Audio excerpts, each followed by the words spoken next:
Here's the number one secret to heal trauma, heal generational cycles of trauma, and live abundantly in today's episode with Matt Gerlach. And what's so special about Matt is that through personal healing and growth, Matt overcame anxiety and depression to scale his business to $1 million per year. And today, Matt guides executives and entrepreneurs to lead lives of maximum profit, freedom, and alignment.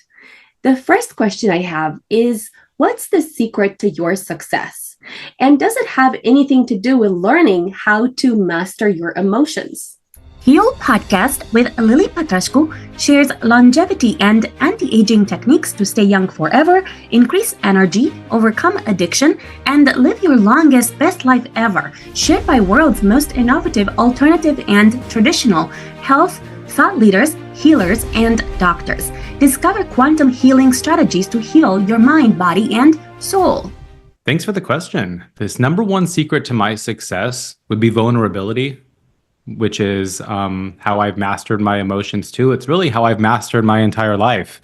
By vulnerably introspecting, going inward, and figuring out why I am the way I am, I have changed everything, improved everything about my life, and I continue to improve things as they come up. But vulnerability has led me to be a very compassionate, empathetic person, and it's made me successful in most areas of my life because of being vulnerable. Thank you. Tell us your top 5 most exciting achievements you're proud of from a business perspective, not your family and your health and other things. Yeah, I grew my consulting business to where I was earning $1 million a year, which is just like, it's just nothing I expected of the business. And it was from learning my worth and advocating for it. My number 2 accomplishment would be setting boundaries to where I was doing that and by working just about 15 to 20 hours a week. And my number 3 accomplishment would be international business. For my clients, I had a consumer product consulting firm, and I opened up almost a dozen international markets, and I think it was just one of the most exciting things to work with other countries. The 4th would be, and this actually should have been up higher, I love paying people. I love giving people jobs. I love paying them much more than what is necessary. And I have had employees go on maternity leave, and I've offered them far beyond what is required by law. And I think taking care of people. And the 5th would be for my clients. I have, I've changed their lives by my services, by my intelligence and know-how, I've turned their businesses into massive organizations that have set them up for life because of my services. Thank you. So trauma can have an impact on your abundance. Is that correct? And if yes, tell us, how can entrepreneurs heal trauma so that they can attract more abundance and live more abundantly? Trauma can absolutely affect every parts of our life when left unhealed. The way that we can heal trauma is by being honest with ourselves about what happened and going to seek help about it. I want to be very clear that healing trauma on your own is something that I think is possible in very few cases. And when we're not compassionate leaders, when we are angry, when we are being all of these traits are often affected adversely by trauma, and if we heal them, we're unstoppable, and we get to live abundant lives when we get to know ourselves, when we get to get control of our emotions, and learn to be excellent listeners and compassionate leaders. Thank you. So tell us what steps entrepreneurs need to take in order to heal their trauma. Well, the first is what I call introspection. It means going inward and figuring out what is going on. Where are we now? Like, this is the framework that I take my clients through, and I coach high executives and entrepreneurs and help them build aligned and abundant and very fulfilling lives. And we get an assessment of where are you now? Like, what's going on? Oh, I'm not making the money that I'd like to. My partner and I are fighting. My partner and I are fighting too much. The company's not going the way that I want it to go. I thought I'd be somewhere different in life. And then we start to uncover where we want to be. So what do we want? What do we want? And then we understand what's holding us back. And then I really support my clients on this. And this is something that we can't do alone in most cases. I help them understand what's in the way. Some of it is legitimate physical or emotional blocks. There's things that we need to work through, and some of them are limiting beliefs. Then we put together a plan and we start doing the work. But the trauma needs to be worked through. There are things that happen to us, like, and this could even just be, it could be what I call little t trauma. Someone close to you telling you that you're ugly. I'm making this up, but things like that stay with us and they affect us and they prevent us from being our full selves. And when we work through trauma and love ourselves and learn to be compassionate, learn to forgive ourselves for our mistakes, forgive others, learn to have compassion and trust ourselves, trust others, we become absolutely unstoppable because people want to be around us. We become magnetic. I see so many companies who are just like led with this scarce mindset. Like, if I give him that, I'm going to have less for me. And that's not the way the world works. When we release that trauma and we become generous and we develop an abundant mindset, we are able to build abundant lives and abundant businesses that help others. Thank you. Is there any quick fix that entrepreneurs can leverage in order to become unstoppable and to heal their trauma by themselves? I don't think there's any quick fixes, but I think the quicker that we can be honest with ourselves about what's holding us back, about really what's going on. I mean, I've seen this for myself, like having grown up with childhood trauma. I had so much shame for my actions, for my emotions. I used to drink way more than I wanted to. I used to smoke marijuana way more than I wanted to. All of these things. It took me years to open up about it because I had so much shame. And if I would have just been able to walk into my therapist or talk to my coach or talk to a friend or family member about it way sooner, I could have started working through this. Nothing is wrong with us for our feelings, for our actions, for our emotions. The sooner that we can be honest about where we're at and what we want to change, the sooner we can start changing it. Can we do it alone? Yeah, I mean, we can do some things alone. One of the biggest tools that I had that helped me grow and develop into who I am today was learning from other people's stories. I'm an avid reader. I listen to tons of podcasts, even watching movies. You start to see like other people have been where you're at. None of us are experiencing a unique problem that no one's ever dealt with. And so many people can solve a lot of their problems by reading a book. Maybe they won't solve every part of the problem, but they're going to get themselves from a place of torment to a place that might be more neutral or might be sustainable. But absolutely, I mean, tools like reading or podcast, absolutely, you can start improving yourself. Thank you. A lot of perfectionist entrepreneurs tend to become perfectionists because of a trauma of not being good enough in the past, of someone saying that.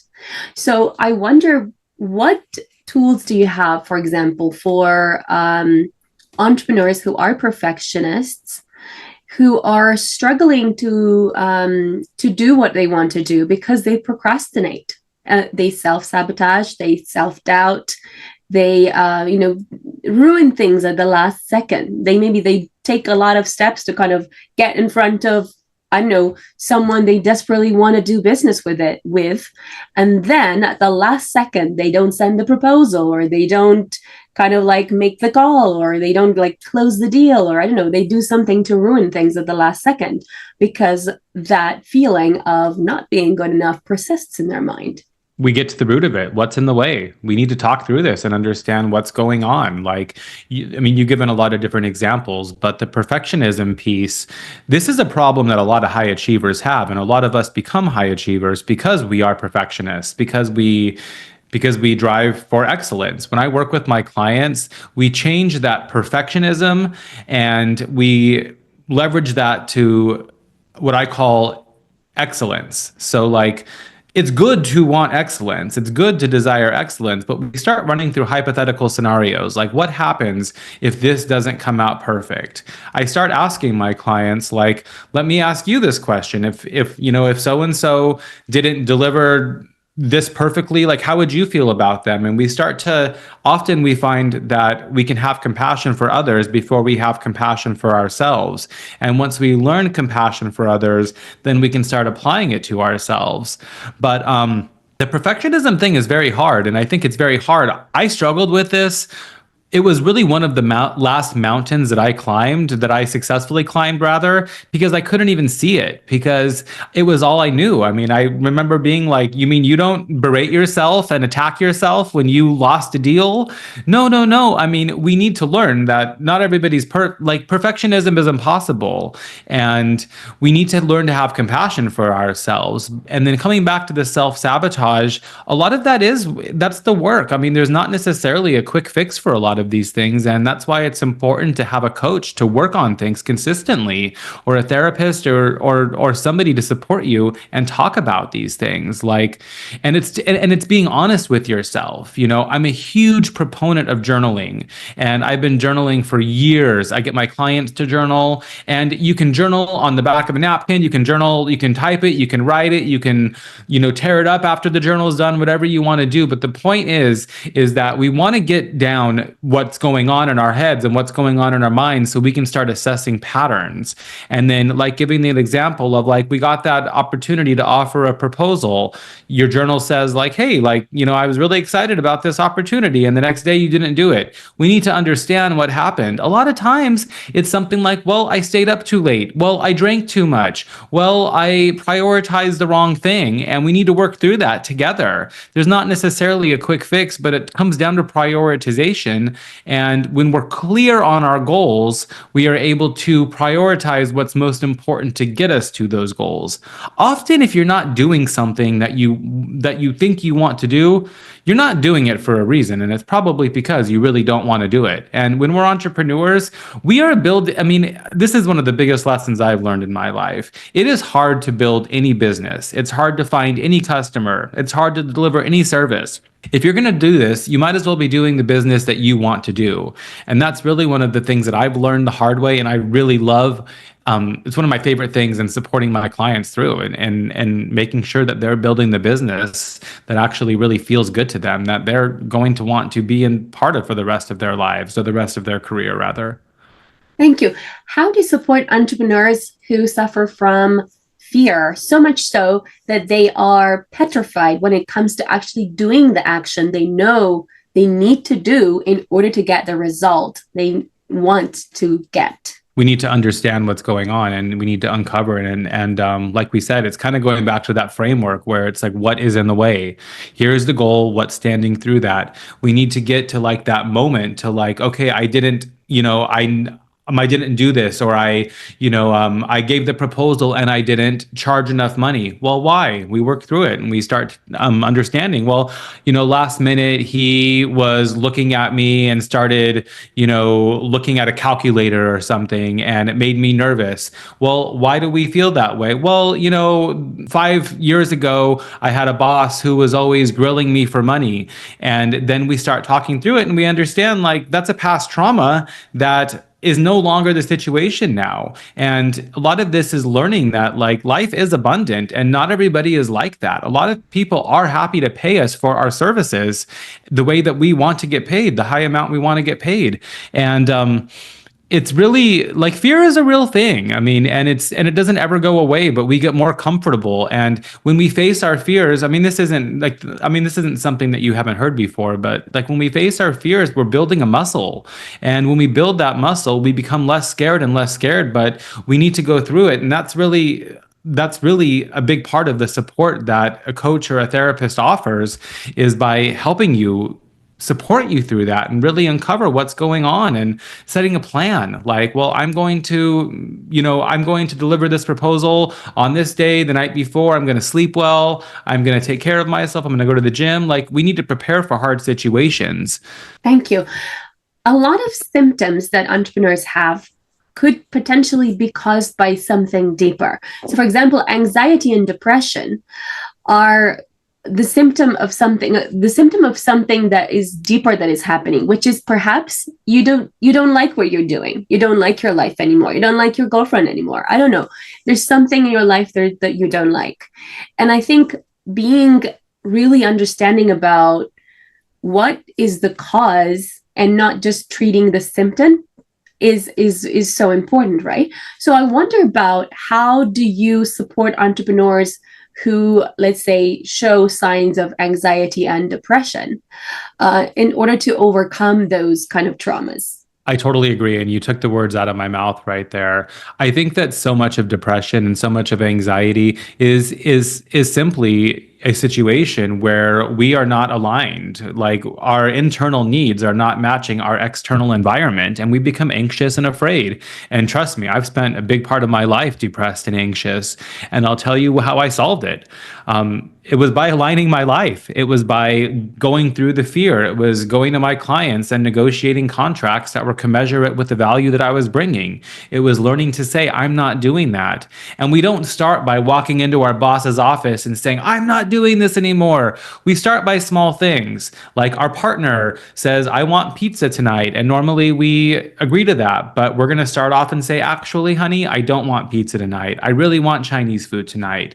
And then you start doing that and you start seeing, wow, my partner understood. Then your mom calls and says, I want to come over and see the kids, and it's not convenient. Then you start setting those boundaries and saying, Mom, it's not good for me tonight. The thing is that when we have trauma in childhood or when we're younger, we don't realize that we become adults, and as adults, our job is to protect ourselves. And I have seen this. I mean, I have so much empathy for the person who is anxious and depressed and fear is plaguing them. But I can tell you, almost I can't even really think of a conversation in my adult life over these past 8 years that I've been on this journey that I've set a boundary where someone has blown up at me like I did experience during childhood. As adults, it is our job, it is our responsibility to set boundaries or to get ourselves out of situations that are not safe. And when we start changing our lives and start getting ourselves out of situations that aren't safe, we don't feel as anxious. We don't feel as depressed. And the byproduct of setting those boundaries and taking care of ourselves is that we start to learn that by doing that, we have control of our lives. I used to be the most anxious person. And what I have learned, I can say firsthand, I see when I'm in situations that used to just debilitate me, I've learned I'm going to be okay. And okay doesn't necessarily look like I'm going to be rich or I'm going to have like the perfect life, but it does mean I'm going to be safe. There is not any situation that I can be in where I'm going to say I'm going to be homeless or I'm going to not have food to eat, because I've learned that, looking at the history, I've always been able to survive. And when I help my clients with this, their anxiety and their depression really, really decreases and sometimes even dissipates. But when we learn that we are in control of our lives, that anxiety and depression gets a lot better. And I do want to caveat this. There are situations where this is not the only fix. There are situations that do require medication, that do require a psychiatrist. There absolutely are, and I just want to be really sensitive about that. But so many of us, so many people that I've met, and that so many doctors that I've had on my journey have tried to medicate me, and that wasn't the problem. I don't need to be medicated. And I tried medication, and what I learned was that by getting myself out of the situations that were out of alignment, living authentically, guess what? Anxiety and depression really eased up quite a bit. Thank you.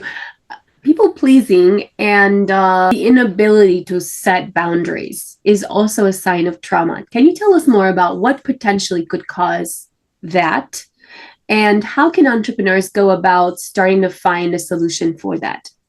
Yeah, I mean, when we are been traumatized, when we've been abused, when we've been taken advantage of, we feel like it's our responsibility to keep ourselves from getting in a situation like that. So we're trying to be nice, we're trying to please somebody, so they're not going to be angry at us, so they're not going to hurt us. And we get into this place where we think that everyone's happiness, everybody's satisfaction is our responsibility. We're carrying the world's weight on our shoulders, and that's not the way life works. I read this book a few years ago called The Disease to Please. And I don't know who the author was, but it was very, very, I mean, the book title says a lot about the book, obviously, but it really got me to see that I was suffering from that and that I was trying to make everybody else around me happy. I thought the responsibility of every outcome that I touched was on my shoulders.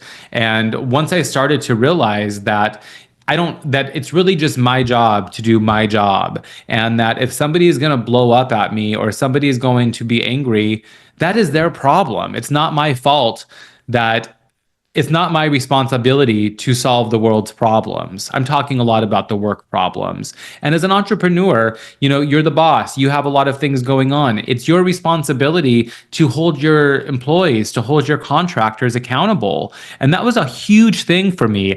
I really struggled when I had to fire people like at the very beginning. And now, trust me, I'm a very compassionate person and I hate firing people. But you start to see that by having that dead weight on your team, maybe it's even a mismatch. It's someone who's nice, it's someone who's trying hard, but they're just not the right fit. Once you get rid of that person, and you can do it compassionately, I've let a lot of people go.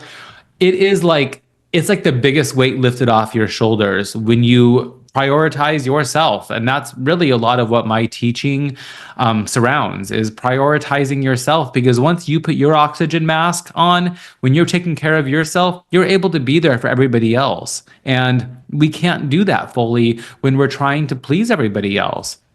We need to fire clients sometimes that are too needy. It all comes back to having that vision and being clear about who we want to serve, who we want on our team, what kind of business, what kind of life we want.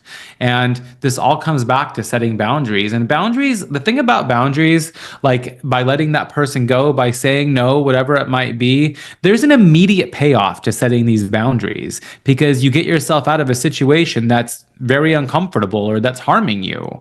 And I think a lot of people don't realize that. And with building boundaries, I think I said this a little bit earlier, but it's like building a muscle. The more you set boundaries, the more simple and the more second nature it gets. A few weeks ago, I was setting a massive boundary and I stopped and I was like, oh my God, Matt, like, I can't believe that like you're doing okay setting this boundary. And it was like 100 times harder than what I would have said, one I would have set 10 years ago that I just would have been debilitated by. But the more we do it, the more it becomes second nature, and the more prosperous and better leaders we become. Thank you. Now, I organize large events, sometimes with 600 entrepreneurs. And what I find is that every time I have to perform, there is some form of self-sabotage. So, for example, my voice starts to be croaky. I have a headache. I have a migraine. I feel like, oh my God, I am so stressed with this thing. And it's such an interesting thing, because it's like it's taken months to get everyone there. It's a bit like gathering everyone together for, I don't know, for the theater show. And it's like, then I have to perform. Like, I have to be like at my best. I have to be like, like a superstar on stage and entertain and, ensure everyone has fun and then, meets the right people. And then everyone's on stage and gets their own glamour and so on. What I find is, although I always manage to perform, but it's a bit like trying to kind of like drive a car uphill without petrol. And I do wonder whether you have any tips for entrepreneurs who want to empower themselves when it comes to big events, or I know, a big presentation at work or something where they deeply have to perform because it's like their life depends on it and they have to just make it work. And they tend to self-sabotage. And I know you talked a little bit about that earlier, but if you can tell us any like quick fix solutions for entrepreneurs to kind of just get into that state of, like I'm Superman or Superwoman today and everything is going to turn out just perfect today? Yeah, I mean, I'm over here wondering like why you would call that self-sabotage. To me, that sounds like stress. I mean, putting on a 600 person event, running yourself ragged before it, of course you're not going to feel well. I mean, the reason I ask you this is because, for example, you see Taylor Swift, okay? She has these events with 70,000 people. She looks absolutely stunning. Her voice is fantastic. She looks like so de-stressed and she's like glamorous and, she looks like she's just come from the beach and she's running an event with 70,000 people. And mine is just 600. So I should be able to come there looking like a princess and fluttering and fluttering is probably not even a word. I'm following. What I meant to say is on my ballerina shoes, just kind of coming, very giddy and, doing like she does because, 600 people is like nothing versus 70,000 people. Are you open for honest feedback on this? Oh, I am. Taylor Swift has a massive team of people that are helping her. I don't know her exact routine, but I would imagine she's getting an insane amount of rest between each show. And, I think a lot of us, this is a problem for all of us entrepreneurs who are not Taylor Swift, who are running businesses. We don't have teams that big. None of us have teams that can handle what she has support with. And I think it's about, you're clearly driven to be a very excellent person, and I can see that in everything you do. You need to take care of yourself and try to give yourself some compassion and rest. Maybe it's just being kinder to yourself. And this is what I work with people on a lot. Your expectations of yourself are very high, and I love that about you. But I think that's the effect of stress. When we're stressed out, our bodies start to crumble. And yeah, so I mean, it's like so even sports people, right? When sports people have to participate in the Olympics, and all of a sudden it's like their life depends on it. They've worked on this thing for so many years. They have to perform. Is there any particular strategy that you tell people, okay, this is what you can do in order to kind of not remember that, Pedro or your mother or who knows what said you're not good enough. And today you're going to perform like the best person in the world and you're going to be the winning champion for the day. How do those people do it? Well, I think those people, again, are resting a lot and they're taking care of themselves, in between races. But I think for us common folks, and I hope I came off okay, I don't mean to be disrespectful at all. I think it's amazing that you're putting on 600 people is a massive event. I hope you're patting yourself on the back. I think that the things that we can do, practically are going to be meditation, are going to be taking a bath. For me, taking a bath I found is one of the best tools because it's accessible. A 15-minute bath is certainly better than nothing, but I think it's finding ways to relax, going for a walk every couple of hours. We underestimate the benefits of these small attainable tools like that, breathing, and it's not even fancy breath work. It's just, even if our Apple Watches have a notification that says breathe, even just following that and taking the 30 seconds of deep breaths every hour really help. But yeah, a lot of this comes by taking care of ourselves the best we can during a high stress situation. So I have found, I used to be at trade shows all the time, entertaining clients all the time. I was very young at the time and was able to be out entertaining, drinking, running myself ragged. Now, after a dinner, it has to be an early dinner and I have to go home and go to bed early and I do take a bath a lot of times. But I've learned to not expect so much of myself and just to do the best I can. Thank you. How can healing your trauma really lead to living a more abundant life? What have you noticed in terms of some of your clients? How has helping them to heal their trauma led to living a more abundant, maybe freer life? Yeah, I am healing trauma, financial trauma, growing up, and so many of us grew up being told like, don't waste this, be grateful for the money you have, don't expect too much, don't leave your jobs. And gratitude is a huge part of my life, but gratitude and desiring more aren't mutually exclusive. They are mutually exclusive. We can want them both separately. So healing trauma around money, around what we're worth. One of the biggest things I work on with my clients is this self-worth piece. That's like there's no big secret here to how I became to where I was making $1 million a year. I did it because I learned my value and I learned how to advocate it, and I got help from it. I mean, I had a coach that really held my hand through this and taught me how to value myself. And then we've talked about a lot of these things, but setting boundaries, you get to enjoy your life outside of work when you learn how to say no to things. And this advocating for your worth, it's not just to put money in your pocket, it's to charge appropriately for your product or for your service so you can hire appropriately so you're not running yourself ragged at your company. But it's also, I read a book that, like, one of my favorite books, I read it 3 times this year, called 10x is easier than 2x. And I love something they said in this book. It was talking about you should give your employees so much autonomy and treat them so well that, like, you never have to really manage them. And the byproduct is that, like, if they leave, it's going to be really devastating, for your business. So the point that they're making is that if you really want to have high performing employees that take care of your business like it's their own, you have to pay them well. You have to give them autonomy. And that comes from relinquishing the trauma around the scarcity mindset. Like, I think one of my biggest problems with the world right now is that we have too many billionaires, too many massive billionaires.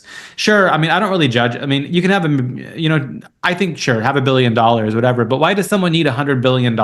Like, and you hear these massive, like, people who are making that kind of money, they're paying their employee, like, some barely livable wage for working 60 hours a week. And I don't work like that. And when I work with clients, and I'm very particular about that. Like, I want to work with people who are compassionate and take care of their employees.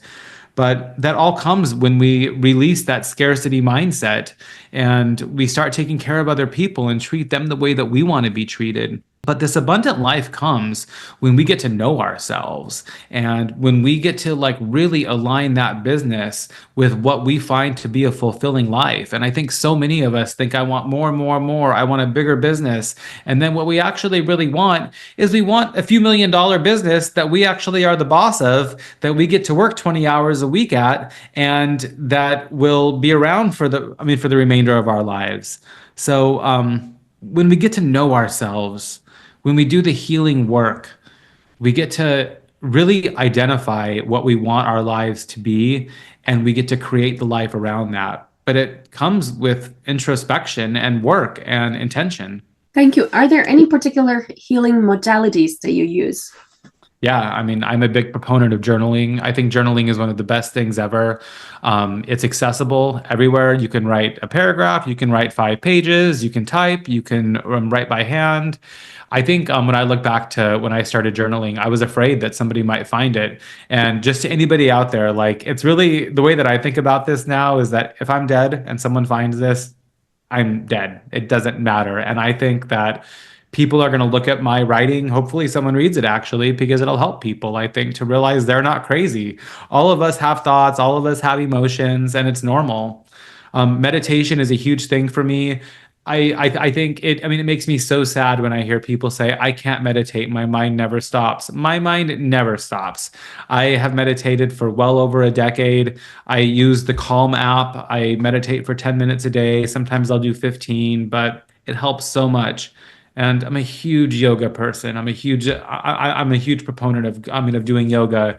If yoga is not your thing, fine. Go outside, being nature, some sort of exercise, going for walks. But those three things I think are three of the most attainable things. And also nutrition. I mean, I drink a ton of water. That helps me so much. But we got to be eating vegetables and be taking care of ourselves. And don't get me wrong, I eat hamburgers and pizza, just like the rest of you. But I eat way more vegetables than hamburgers and pizza, and it helps me a lot. Thank you. Where can entrepreneurs find you? You can find me at my website. There's a free guide that I've created. It's a distillation of my life's work. I've spent hundreds of thousands of dollars, tens of thousands of hours working, creating this workbook. And it's to help you identify your dream life and remove the blocks that stand in the way of you attaining it. You can go to risetoyourworth.com. I'm active on Instagram at I am Matt Gerlach, and my main website is mattgerlach.com. And I have a podcast, and I'm on YouTube as well. So everything's available from my main website, mattgerlach.com. Follow me for more interviews with world's most innovative health change makers to live your healthiest life ever.